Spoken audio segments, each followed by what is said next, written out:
Hello, assalamu alaikum, good morning, khushamdeed, ji aya nu, goedemorgen, ishpata. Bakhair Agile, Ni Hao, Churashumme, Washmale, Ohio Gonzaimes, Guten Morgen, Ola, Bonjour, Privyet, Kaifa Hal, Hale Shuma Chatore, Ahlan Wasalan Marhaba, Buna, Mucho, Gracias, Suavio, Balli Karaya. And thank you very much, ladies and gentlemen, for tuning into PTV World.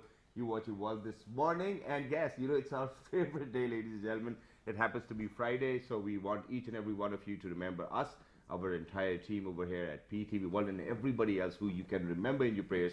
Please make sure that you make a special prayer for all of those people who live in an area which is actually struck by violence as well. But ladies and gentlemen, with me, I'm very pleased that I have my wonderful co-host, and she is the one and only Miss Shiza Hashmi, and I happen to be Shahzad Hassan Khan. Hello Shiza, how are you doing today? I'm doing great, thank you Shazad for asking. So I don't know if you guys can actually realize, but there is something different with our studio today. Which reminds me of a very funny story, Shazad. So when I started working with you, that was around 3 years ago now, mashallah. So my first ever experience with the studio, and I just didn't know which camera to follow. There's a procedure, of course, the light blinks and you have to follow that camera. And now I watch my previous shows, and in all those shows, I'm not making eye contact. I'm either looking here or either looking there. But I think thanks to you for being my wonderful co-host again, or so cooperative actually, that in my first ever job, you sort of taught me so many things. Wow, I feel great. I feel wonderful about it. And then at the same time, I feel a little older too as well. Just because of the fact that I've been here, alhamdulillah. And, we should always thank Allah Almighty that, we actually got some amazing people to work with. And I think that, one should always do that. But there's one very important message or one very important thing which I wanted to talk about before we get started with what we're talking about on the show. Yeah. And that was that, just, a few days ago, so I was having this kind of thought in my mind that, I might just lose it all and, stuff like that. So, and I was like, you know what, Shazad, there's only one thing which you can think about, and that is having faith in Allah Almighty. Number two, making sure that you do not have this feeling of failing. And number three, patience. So all of these three things, so I kind of practiced all of these things. So every day, because, with business, it's very funny over here in Pakistan. There are highs and then there are lows. It's vulnerable, and then you are exposed at times. And, there can be situations which you haven't come across, in your life ever. So, you're going through it for the very first time. You're an elderly looking guy, so you really do not want to show it on your face. That's how you brought up. And then there was something which actually popped in my head as well, and that obviously I believe was from Allah Almighty. And it was that, Putra, when you have patience and when you have faith, what are you scared of? Make sure that you actually start to emit positive vibes again and again. And make sure that you commit to it in a way where, there shouldn't be any gap for all of these negative thoughts to come in. Brilliant. And this is something which I wanted to talk about with our audiences as well, that, if people like us, who are in television, who get all sorts of attention, exposure and whatnot, and if we go through such mindsets just because of the fact that it's COVID, people are not going out, everybody's at home, work's not at that pace as well, you start to think about things. But please make sure that you have your faith in Allah Almighty only. Never think about losing. And yes, be patient and everything's going to be superb. And that's how I feel today. Energetic. Well, inshallah, everything's going to be amazing. And tawakkul is one thing I really, really, really, sort of put my life into. This is a theme I really follow, because everything is definitely overseen by Allah. Doesn't that satisfy you that if you cannot control something, someone can control everything in your life, and that someone is the most trustworthy person in my life? Person or entity, in fact, sorry. But here's the thing, Shazad, one important news actually came out 2 or 3 days ago, and some students have been messaging me trying to ask what that means. So Shafkat Mahmood Saab actually tweeted about the exams that are going to happen for the board classes, and he said that, so this is what the tweet means in case everyone does not, sort of understand. Do you want to hold on to this news? Actually, this is sort of a good news for the students, so I'm going to create a little suspense over here. But before that, I think we should announce what we are talking about. Exactly. So, ladies and gentlemen, today happens to be a very important day, and I believe that the world really needs to come together to make sure that, we kind of do something about it. We need to raise awareness about it. We need to make sure that there are people out there who are working constantly for all of those vulnerable children out there, ladies and gentlemen, because today it happens to be the International Day of Innocent Children Victims of Aggression. And when we speak about aggression, ladies and gentlemen, the first place which is going to come to our mind is Palestine. Not just that, move on to Kashmir, move on to Lebanon. There are million places where their children are actually exposed to, probably getting hired for war. Not just that, sexual abuse, not just that aggression. Absolutely. And, there's so many things. The list is so long that it will keep on going. And, it makes my heart actually cry. Imagine that there was this wonderful, beautiful child over there in Palestine, which actually the video became viral as well, where she was like, every day we wake up, our houses are no more there, our parents are not there, our siblings are not there. And imagine the kind of pain and agony they have to go through. And children, ladies and gentlemen, are always the same. Even if they're my children, even if they are somebody else's children, we really need to make sure that, that at least children do not have to go through such aggression and violence as well, which is why we have a short report to share. Please go ahead, take a look. And once you guys will come back, we'll talk in detail about this particular day. Good morning. It is a sad reality that in situations where armed conflict breaks out, it is the most vulnerable members of the society, namely children, who are most affected by the consequences of war. The 6 most common violations are recruitment and use of children in war, killing, sexual violence, abduction, attacks on schools and hospitals, and denial of humanitarian access. On August 19, 1982, at its emergency special session on the question of Palestine, the General Assembly, quote, appalled at the great number of innocent Palestinian children victims of Israel's act of aggression, unquote, decided to commemorate June the 4th of each year as International Day of Innocent Children Victims of Aggression. The purpose of the day is to acknowledge the pain suffered by children throughout the world who are the victims of physical, mental, and emotional abuse. This day affirms the United Nations commitment to protect the rights of children. Its work is guided by the Convention on the Rights of the Child, the most rapidly and violently ratified international human rights treaty in history. Well, of course, this was something that we need to learn today. And Shazad, do you know that, like you mentioned, this time it is very relevant because of the Palestinian children as well. This day actually came into motion because of Israel's activities in the first place, actually. Exactly. So we really need to talk about it. And for that, we happen to have, we're very lucky, actually, that we have this panel of guests over here. Exactly. So without further ado, let's start Without further ado, ladies and gentlemen, one of our very favorites, one of our very regular over here on the show, I call her the Iron Lady. And there's a reason why I do so, because whatever she thinks about, she starts chasing it and she makes sure that she's going to achieve it as well. So we definitely need people like her, to kind of raise their voice against all of those children who are vulnerable and who are exposed to violence, who are exposed to sexual abuse, oppression, abduction, and so many things. And this really makes my heart very weak when we speak about children. Ladies and gentlemen, she is Chairperson NCRC. She is Miss Afshan Taseen Bajwa. Hello, Assalamu Alaikum. How are you? Walaikum assalam, and I'm very fine, and all the best wishes to all of you and all the children in the entire world. Thank you very much for joining us. Wonderful to have you. And not just that, ladies and gentlemen, we were lucky enough that we were actually joined by a child psychologist, one of the best over here in the Twin Cities, and she is Dr. Aiza Abed. Hello, assalamu alaikum, good morning. Good morning, walaikum assalam, and always you call me to talk about my favorite topic, which is children and their well-being. Oh, wonderful. Thank you very much. And we call you because you are definitely so well informed. So to begin the conversation, roughly speaking, around 250 million children are under, living in either conflict areas or armed conflict, especially areas. Let's talk about those children, what might they go through. And first of all, let's talk about the rights they have to actually avoid this kind of aggression. Definitely, if you say all the international conventions, particularly all the optional protocols of United Nations, the International Convention on the Rights of Child, and all the other conventions and treaties which different countries have signed, it has given all the rights to all the children to live with a life of dignity, having a safe environment, having education, having health, having all the basic facilities and rights which enable them to develop into a very holistic and positive personality to contribute to this world. So definitely, just like other children who have access to those rights, these children have equal rights to live in a good environment. But unfortunately, various countries in the world who are have war and other atrocities, violence, and such internal various disasters, children are facing hazardous life, and they are exposed to such I must say realities of life which are just turning this world into a very negative, I must say,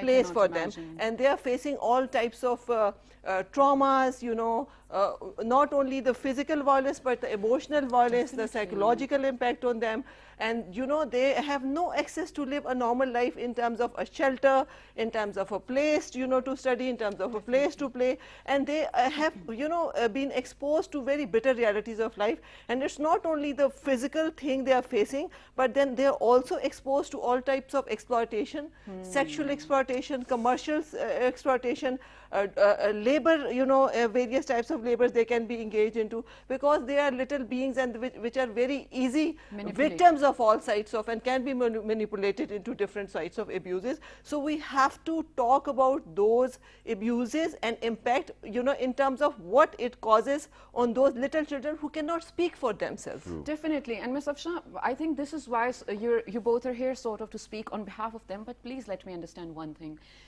Definitely, I feel like it is the nature of our planet as well. We have to break into war. I'm not definitely endorsing it, but it happens all the time.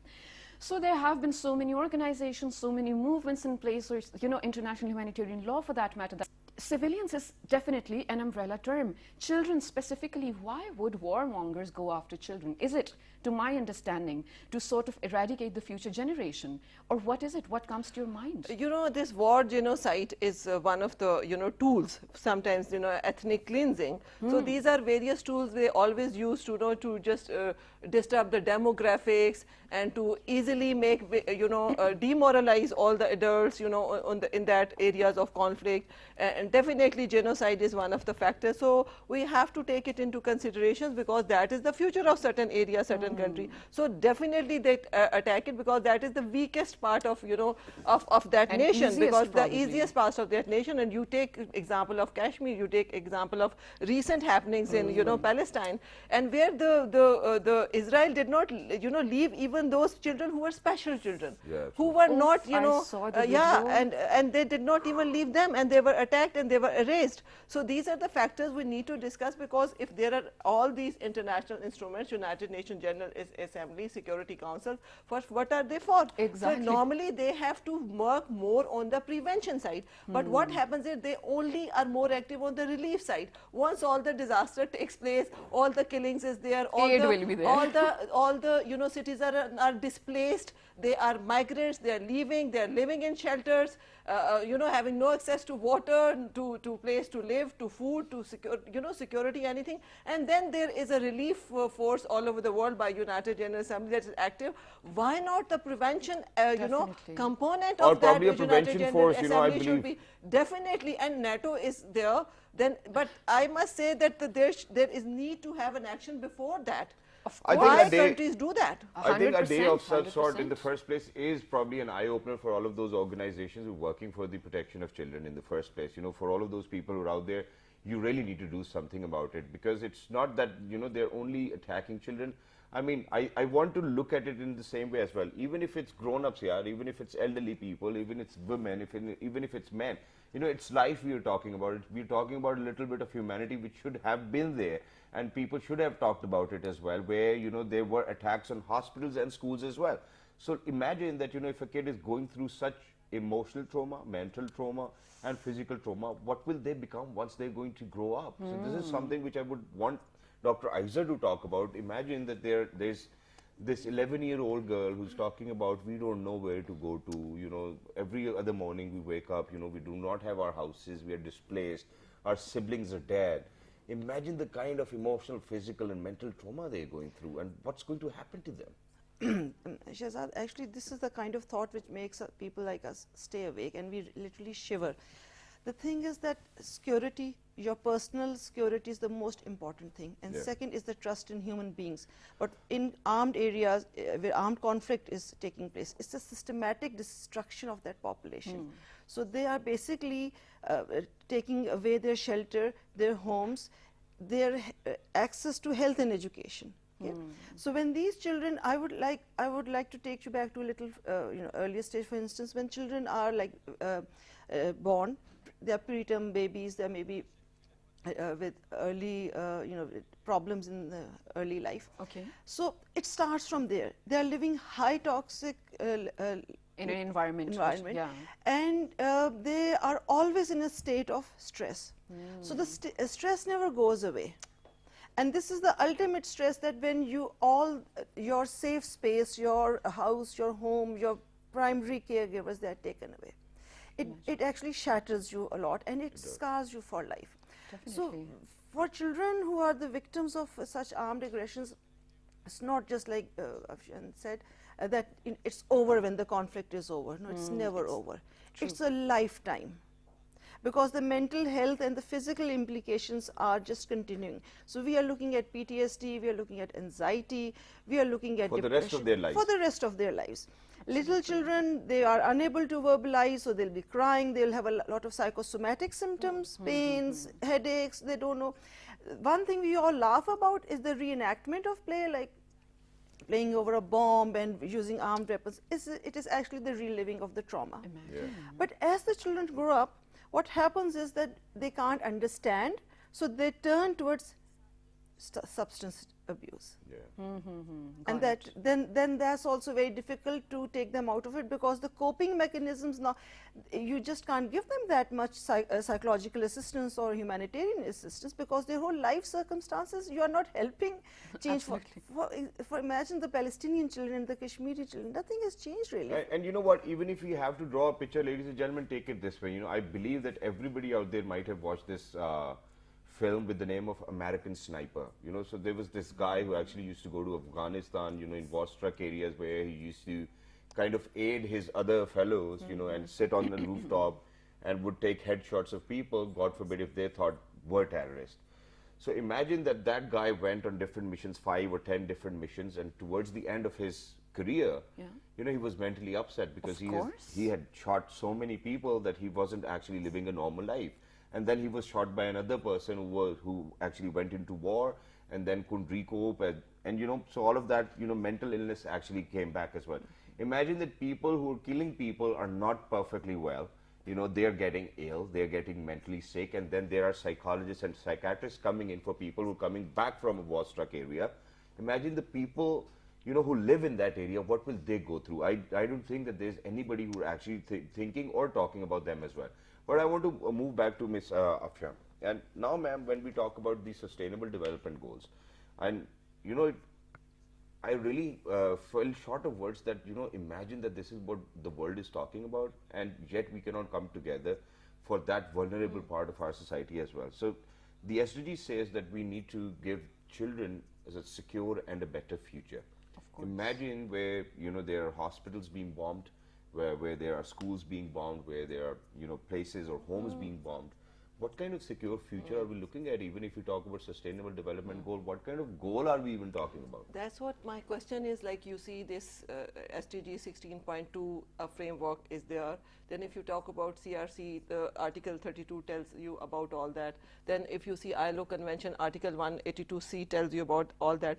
So you have put all the relevant clauses in all those legal, you know, international frameworks. But where is the implementation? That is a big question. Yeah. The whole entire world, including our country and many countries, you know, at the national level, regional level, and, you know, then global level, are so, I must say, rigorously engaged into meeting all the Millennium Development Goals, and these are the, you know, one of the critical agendas. So it's my question is it all about the reporting, or it is all about the actual results we are supposed to achieve, having those types of targets for us? So there is need to critically review, analyze, and see, have these UN organizations been successful in achieving all those you know, objectives for which they were created? So to me, it is now more of a negotiation platform where the powerfuls have the more power and the less powerful cannot do so. And whenever, you know, the power is in the hands of few, you know, permanent members, and whenever you want to target somebody, you use it. Whenever you don't want to target somebody, you are just quiet.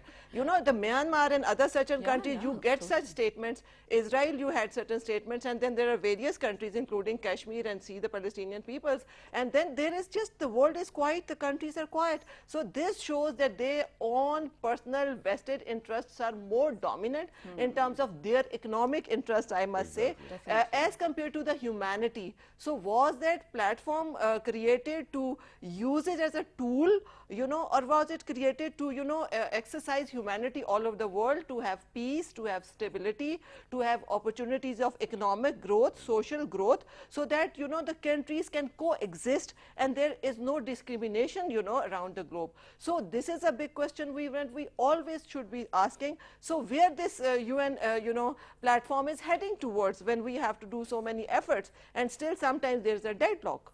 Absolutely. And Ms. Afshan, you know, I feel like it is the innocent civilians like us who really want to question this. But then when you get to study about it, to learn the pattern of UN, isn't this the formula on which it was created? Just the 5 superpowers probably, or, you know, the aspiring superpowers getting together just to have the power among the other nations. Why is there a need of a General Assembly when there is a Security Council that has the power to veto everything? That bothers me. But moving on to Dr. Isa, now again about these 250 million and even more children who are now under this, you know, sort of aggression and violence. Our Prime Minister spoke about it and it really resonated with me. When you marginalize a community, definitely you are going to create a radicalized rebel. And we have seen that in the history of the world. So are we going to see the 100% of these children to turn out to be radicalized rebels, or is there a way, maybe psychologically, maybe in any way, where the personalities can be changed for the better? This is a very valid question, and I link it to another one which Afshan raised. Why are we doing this with the children? Okay, so children are cognitively and emotionally underdeveloped. Yes. So they are therefore in armed conflicts and aggression, and they are recruited for future use. Okay? First thing that which is done with them is also that their identity is forcibly changed. For instance, what they identify, and if you remember the the Rwanda wars and all of those, if you go into history, they were forced to kill their own family members. And similar has been happening in our regions as well. And that's how you change. So on one side, we are changing their identity, their whole, what they believe in. And we are raising a very strong and type of army which is totally dissociating itself from its very roots, right? So then we have a gendered face of it. So the characteristics of boys will be very different from girls, and obviously the problems as well. So now your question is, what can we do? First of all, you know, apart from the awareness and everything else that is going on, the psychological impact, the psychological contribution, it has to be worldwide. Okay. Right? We have to create awareness. We have to step up and we have to speak up. It has to be beyond borders. It has to be beyond, like we have to do it on a humanitarian. Which is why I said in the beginning that children, किसी के भी हों बच्चे तो यार अपने जैसे ही बच्चे होते हैं. Yeah, but then there is an aspect of redemption in it as well. Like you said, of course, children or young adults even, they might have that room in their minds to change their personality. But then comes an example of the ISIS bride, Shamim. Shamim was the name, right? I think she now wants to come back and settle in the UK. But as a child, as an early teenager, she decided to settle with ISIS, and now she wants redemption. Is there a question for redemption here for children like this? It's a lot of hard work. It takes you have to develop the professionals. And it involves risk as well. Yes, but the child, I mean. But then, you know, you work with them, and there's a very good chance of how is that chance? How do you develop that chance? It's the educational and the economic improvements that you give them. You give them the opportunity to come back to society, and you have to trust Rehabilitation. Exactly, but not just that, ma'am. You know, obviously, you know, we spoke about the role United Nations needs to play, the Security Council needs to play, or all the organizations or agencies who work for the child protection. But the role they need to play is something which we've identified by now. Now I want to bring things to Pakistan, you know, because we are talking about a day where it's about innocent children, victims of aggression. Since COVID breakout, everybody in fact knows that the domestic violence was on rise. We know that sexual abuse exists in Pakistan. I'm very sorry to say, but if you're not going to talk about it, I don't think that we will be able to kind of eradicate this menace from out there. We have child labor as well. We've seen children being beaten by, you know, people who have hired them as well. We have seen how domestic help has been beaten and were ripped off all of their, you know, humanitarian rights as well. Now coming down to Pakistan, how do you think, and you know, speaking about you heading an organization which looks for children as well, how do you think that we can mend these things at least in the first place? You know, let's talk about our own home where all of these menaces still exist. You know, we have to have three-pronged strategy, maybe multi-pronged strategy. Okay. But I see it at two levels. The first level is, you know, from the household level. In Pakistan, up till now, awareness raising has not been taken that seriously, which we should have had taken from the government end, I must say. Normally, the civil society is doing all the awareness, and now, luckily, after this social media and other gadgets, people are getting aware. Yeah. But I must say that government should take it as one of their strongest, you know, strategies, because it is economical. Now it's a digital communication era, so your outreach is much wider through, you know, using camera, through other, you know, such all the avenues available with us. On the other hand, the important thing, which we always say in the different TV channels, the political will should be there. And one of the most stronger indicator of political will is the National Plan of Action, which is clearly, you know, enacts and indicates all the frameworks about children. And again, what is the indicator that it is pro children or child friendly? There should be budget available exclusively, separately for children, because children comprise 48% of this population. So you have a whole budget, and then later on it is divided. No, the children budget should be exclusively there, and it should be exclusively separately spent on children, because now laws are there. We are over legislated country in the world, almost 100+ laws, except few laws which are still need to be, you know, promulgated. But other than that, we need to have more institutions which required mandate to work on children, and they can never be functional until those institutions are strengthened in terms of financial resources, technical resources, human resources, mandate. And then different institutions who are already even there, they are not connecting with each other. It's a disconnect. So everybody go in silo to the police, then police is disconnected with the social welfare, which they have to send children there. Social welfare is with the labor is with education with health. So there is need to have a referral mechanism among all these service providers, so they can complement and they can, you know, share their resources, because child doesn't need only to go to police. Then what? He have to come back. Maybe he is have no parents, means he needs rehabilitation. Maybe he needs legal support. Maybe he needs financial support. So we need to have all those avenues around, you know, that within the institution there should be viable. And I always say, if we have 1122, why not 1122 for children available to them? If we have UDHR, we have CDAW, we have CRC, we have Human Rights Ministry, why don't we have Child Rights Ministry?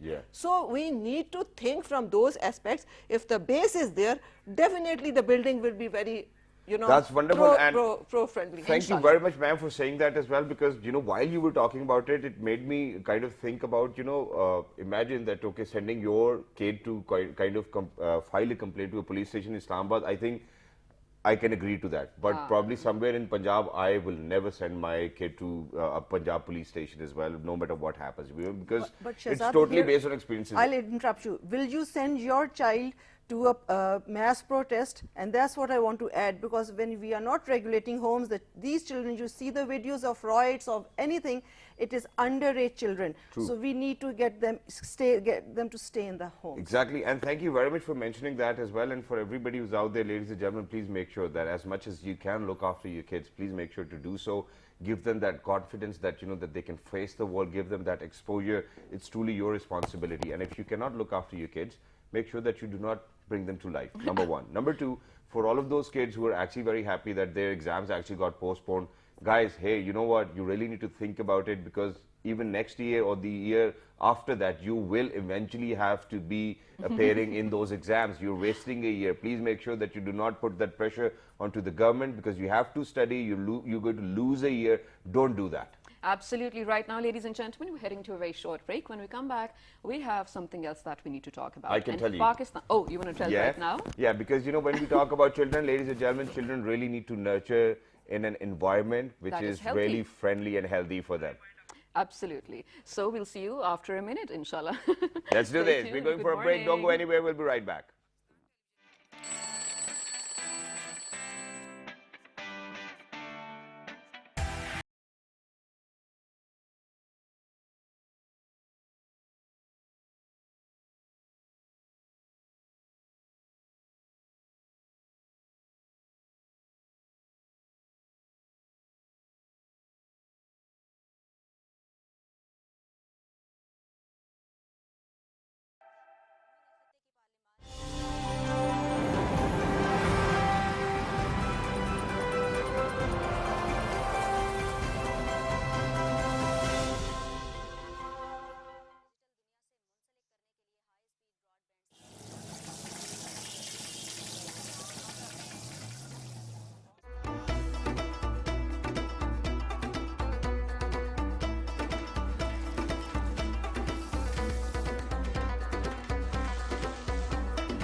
All right, ladies and gentlemen, welcome back. Thank you very much for staying tuned, and for everybody who's just tuned into PTV World, you watching World this morning. Today, ladies and gentlemen, it is a very important day where we were talking about children who were actually facing violence in their lives as well. So we kind of talked about it as well, but now we were talking about that children really need to nurture and grow in an environment which is healthier and friendlier as well. We have a small report to share. Please go ahead, take a look, and once you guys will come back, we have experts over here in the studios who are going to talk about it. World Environment Day is the United Nations Day for encouraging worldwide awareness and action to protect our environment. The theme for 2021 World Environment Day is ecosystem restoration. Earth is clearly urging a call to action. Australian fires, heat records, and the worst low-cost invasion in Kenya. And now we face COVID-19, a worldwide health pandemic linked to the health of our ecosystem. This year, Pakistan is hosting the day in partnership with the United Nations Environmental Program. It is the United Nations flagship day for promoting worldwide awareness and action for the environment. There are significant green initiatives taken by the government under the Clean and Green Pakistan initiative, including the 10 billion tree tsunami, a new electric vehicle policy, green jobs initiatives that demonstrate Pakistan's commitment to combating climate crisis, protecting biological diversity, and promoting ecosystem restoration. The government of Pakistan started massive afforestation drive through a billion tree tsunami. The ambitious project included restoring mangroves, increasing forest cover, and planting trees in urban settings. Recently, Pakistan launched a new platform called the Ecosystem Restoration Fund to create green jobs, support nature-based solutions to fight climate change, and promote biodiversity conservation. Prime Minister of Pakistan Imran Khan has taken pertinent initiatives to expand the country's forests by planting 10 billion trees over 5 years. Pakistan's government is fully committed to addressing the issue of climate change, including through the 10 billion tree initiative to restore and enhance over 1 million hectares of forest by 2023. Well, yes, ladies and gentlemen, tomorrow, inshallah, we will be observing World Environment Day along with all the other member states of the United Nations as well. Luckily, Pakistan this time is hosting it.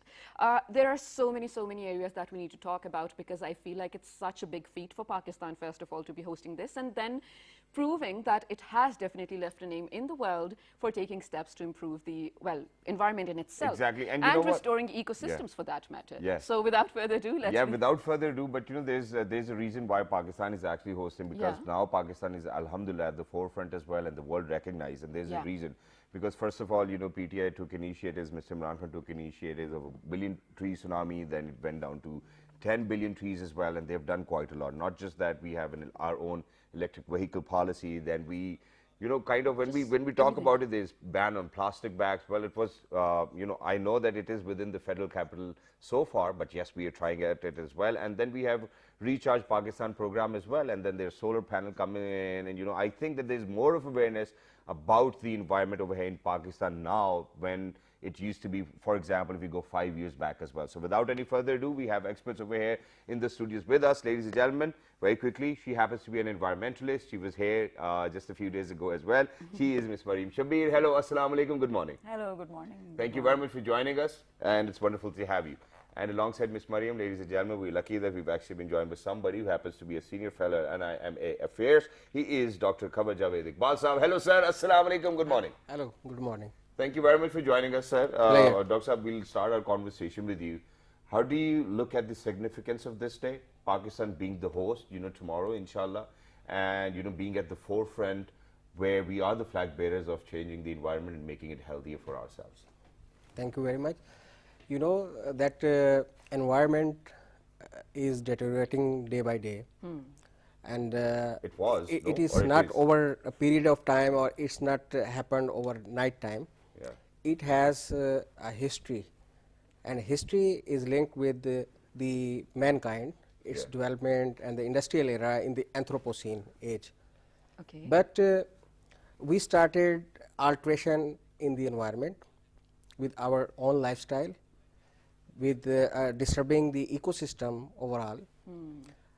But for the action to pledge our commitment, there are a long story to tell you that the environmental movements were started in the early 1960s. Okay. Then there was first comprehensive response at the global level was in 1972, out of which this Environment Day was proposed.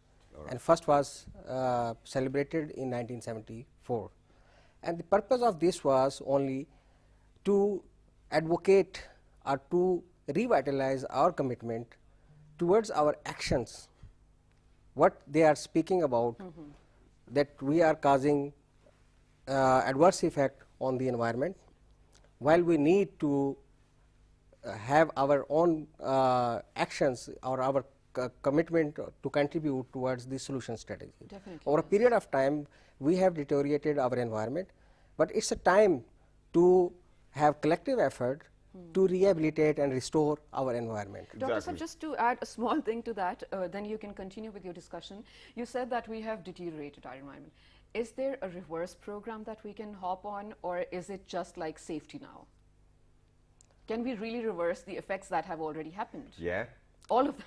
Yes, you know, when you are talking about restoration, protection, preservation, or the conservation, That is reversing. then you have multiple fronts you're talking about. You have all kind of strategies that you at the same time you are rehabilitating, at the same time you are mitigating, you are preventing pollution, means that not a single act would be sufficient.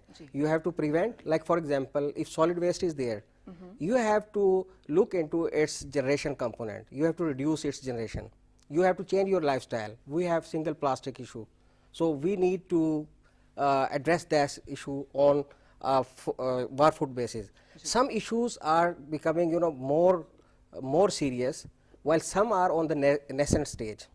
So the issues which are on the early stage, we need to address them at this stage. We can easily cope with that by having some reasonable or the best practices or the solution strategy to address those challenges. But the issues, like for example, waste, liquid waste, if you take example of tanneries waste in Kasur, that was a serious issue. That was accumulated over a period of time. It became worst, and for the worst cases, the actions you need more That's investment, true. Yes. more more dedicated effort, research, and some more financing on that. Exactly, but sir, I don't know, you know, this is something which, you know, whenever we come together to talk about such important days, I don't know where, you know, the first ever point which is going to come out is investment. You know, I think that we have this habit of looking into things where we want the money to come in first and then solving the issue. So I think that we really need But to it is change a our approach. requirement. I know, but we need to change our approach. You know, there can be things which can be done without environment. That is probably raising awareness, which we are doing today as well. Now, coming back to the point where I really want to talk about that, imagine that, you know, that now when the stats are coming in, you know, and that too amidst COVID, everybody has seen that the planet Earth started to recover. You know, so obviously one way or the other, you know, it is us who are truly responsible for the damage we have done to this wonderful planet. Now imagine what we can do in individual capacities to make sure that, you know, that there's no more harm which we are producing, that there's no plastic which is going to waste, that the, you know, maritime life is actually, you know, there's no problem with that. You know, so how do we make ourselves so conscious that every individual kind of contributes towards recovering?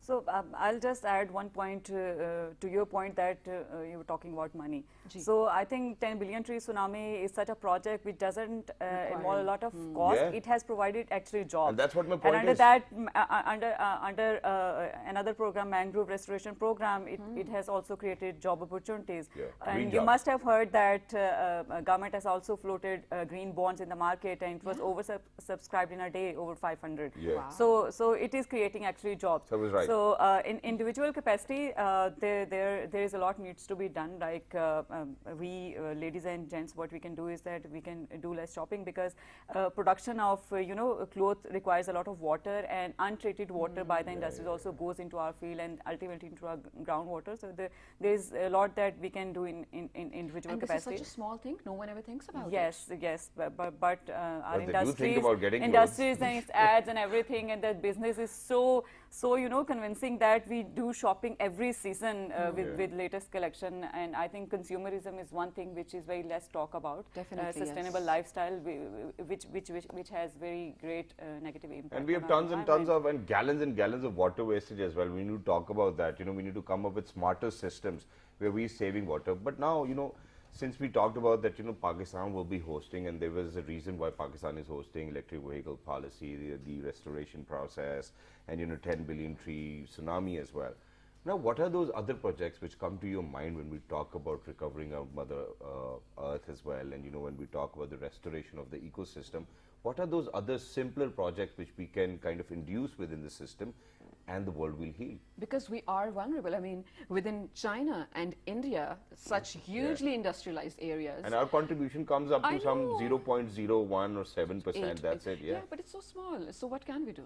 I think that's where the world is recognizing us, because being despite vulnerable country and due to climate change in top 10 countries, Pakistan is already doing a lot for climate change, planting trees and introducing policies and electric vehicle policy. Under that, by 2030, 30% vehicles will be reaching. So I think our government is doing enough, and it was the forest cover which was very less. I mean, India has around 15% forest cover, and Pakistan was having less than 5%. So that's where PTI government has started dreaming Thank to God. plant more trees to increase forest cover. I mean, that has time to, of course, achieve a 5% target now. But they are doing within our limited resources. Yes, there is a lot which needs to be done, like when it comes to pollution, air pollution. When we talk about that, there is a lot needs to be done around industries, because that is, I think, neglected area right now in this tenure. Yeah.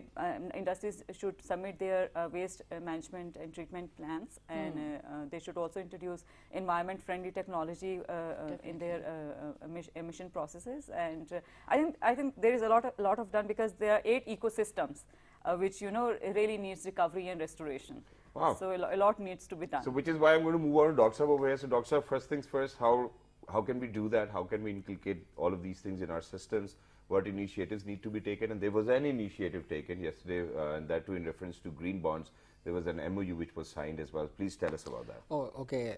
First, let me quickly give you one thing, that our contribution, which Shiza was pointing out, that it is towards the climate change happening. Yeah. That our emission is very less, 0.5, less than 1%. But the climate issue is a transnational issue. Yeah. Same is the case for the environment issue. Yeah. Okay. So it's a transnational. Transnational means that if we are not contributing towards the warming, but We are on the other hand we are recipients, so we cannot escape from this reality. We have to do some action, like in adaptation as well as mitigation. Same is the case for the environmental degradation. While talking about the emission contribution, Pakistan might be on the lower side, but on the other hand, if you look at the picture on the environmental degradation due to pollution, all over Pakistan from alpine to the coastline and in the marine system, this is a huge problem, and we might be, if you rank Pakistan, we might be among the top 10 countries. In terms of pollution? In terms of pollution, because this is unattended issue, and we in industrial segment it's remained unattended, though government did a number of effort and number of schemes to reduce the emissions. Like same is the case, the Korangi industrial effluent, untreated waste being discharged into the sea. This is a major threat to your food chain. Mariam rightly pointed out that individual action over a period of time, industrial contribution might be having a proportionate share less compared to the individuals, like plastic bag use, lifestyle. This is having more threat now with the lifestyle pattern over a period of time. But we cannot ignore, or we cannot say that the Pakistan is the less contributor. It's only the one thing that GHG emission contribution is less, but on the other side, environmental, this is good thing, good pattern, that Pakistan did a lot of effort in the last decade, early decades. In international travel, I found that Pakistan's image was very bad. But with the 1 billion tree tsunami, Pakistan showcased itself that we have green pledge. A revamp image. And Pakistan, I'm now feeling proud. While after this COVID, in my first travel, I will be feeling proud that Pakistan being host this year, it's secure. So it's green, coming to the green bond. Green bond is a kind of step. This is initiative basically, I know that is from practical, based on practical experience of Malik Amin Aslam. He is environmentalist basically. He was a minister earlier from 2002 to 7, and he has global experience. He is bringing some global practical experiences to Pakistan. And this green bond scheme is that you generate money for the sake of you will be putting some green initiative in the form of ecosystem restoration for with different action, kind of action like renewable energy projects. And so truly that's how we like so money the coming important in. thing is that after the devolution of power, lastly I would say highlight Regulating the that this environment was a federal subject very and it was short well time, coordinated. So now we need to have a coordinated effort at the federal and the provincial. I agree. You know, some provinces are leading Yeah. towards environment. Yes. But while on the other side, you need to take care about, particularly for the Balochistan case and the Sindh. Okay. Exactly. They need to move further. Up They in the need to take steps. environment Yeah, field. for the Exactly. environment. And Yeah. we've got it, sir. Thank you very much for being with us. And you know, it was superb to be in conversation, ladies and gentlemen. These topics which we were talking or conversing about are the most important so far. And it always makes me proud that the current government, Mr. Imran Khan, under his leadership, I believe that you know everybody's doing a wonderful job. Every other page you're going to go and look at, you know, and when you're going to talk about the environment, you know, the first name which is going to come up is Pakistan, and it's because of the efforts of the PTI government and the Prime Minister Imran Khan as well. Thank you very much to both of you. And for everybody who's out there, ladies and gentlemen, please make sure that you write to us on our Facebook, Twitter, Instagram with the name of... Well, this morning, the repeat of this one you can catch at 5 past midnight tonight, inshallah. Towards the end, a special shout out to my house help, Tasleem auntie. Thank you for watching my show. Every auntie who's out there. Yes. Good morning. Good morning. Bye-bye. Allah Look after Hafiz. yourselves.